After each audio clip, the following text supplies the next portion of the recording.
అయోధ్య రామ మందిరంలో హుండీ విరాళాల లెక్కింపు వ్యవహారం కొత్త మలుపు తిరిగింది.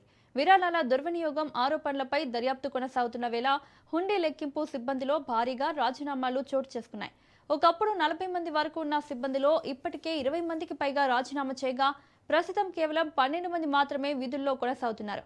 దీంతో హుండీ లెక్కింపు ప్రక్రియ ఆలస్యమవుతుంది.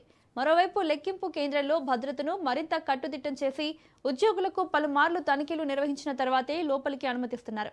ఈ కఠిన చర్యల అనంతరం రాజీనామాల సంఖ్య పెరగడం మరిన్ని అనుమానాలకు తావిస్తోంది. ఇదిలా ఉండగా అయోధ్య విరాళాల దుర్వినియోగంపై నిష్పాక్షిక దర్యాప్తు జరపాలని కోరుతూ దాఖలైన పిటిషన్లపై ఈ నెల 13న సుప్రీంకోర్టు విచారణ చేపట్టనుంది.